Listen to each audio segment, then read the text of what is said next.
Hey, it's Krystal. Welcome to Small Talks, where we have small talks about a big God.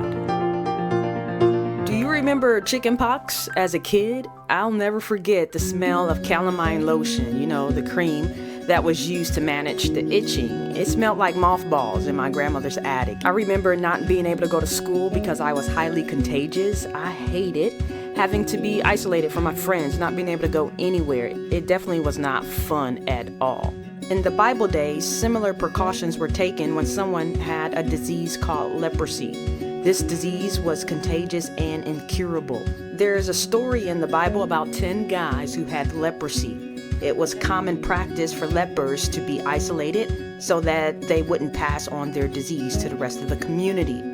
These guys were considered outcast in their society. If someone was suspected to have leprosy, they would be taken to the priest to be examined. And that's when the priest would pronounce them unclean and isolate them. These were the rules of their society concerning leprosy. You can find all of this in Leviticus chapter 13 and 14. Now that you know some of the rules about leprosy, let me tell you more about these 10 lepers. You can find their story in Luke chapter 17, verses 12 through 14. Now Jesus was on his way to Jerusalem, and verse 12 says, "As he entered a village, 10 men with leprosy who stood at a distance met him. And they raised their voices saying, 'Jesus, Master, have mercy on us.'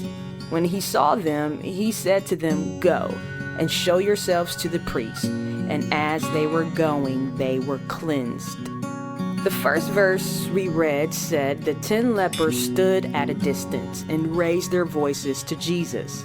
Remember, the reason why they stood at a distance is because the rules of their society did not allow them to come in contact with people, not even the true and living God. I don't know about you, but sometimes my issues, my ailments, and afflictions can make me feel like God is at a distance.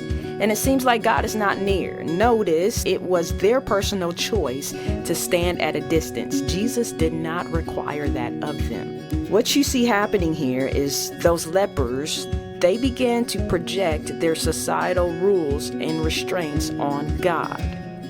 I'm not sure what you've been told, but there's no problem, no sickness or issue that can separate you from God. In the midst of our problems, He actually wants us to draw near. Now, no matter how far you feel from God, He still hears your voice. He's never too far to hear your cry. Psalms 34 promises that when the righteous cry, He hears and delivers them out of all of their trouble. Jesus heard the leper's voice even when they were far off, and He will hear your voice even when you feel far away from Him. So cry out to the true and living God today. The next verse says that when Jesus saw them, He said, "Go, show yourselves to the priest."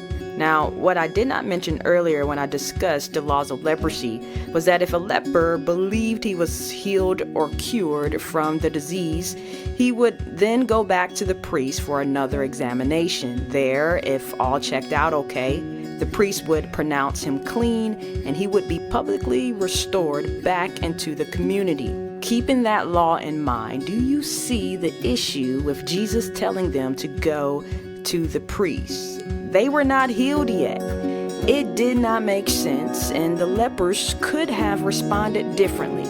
They could have thought logically and said, "Jesus, I think you should heal us first." I think that's how it goes. You heal us first, and then we go to the priest. We're going to look like fools if we go to the priest with all of these spots on us. They could have waited until they saw physical evidence of the healing Jesus spoke of. But instead of questioning Jesus or having a response filled with doubt, fear, or logic, they walked by faith and not by what they could see.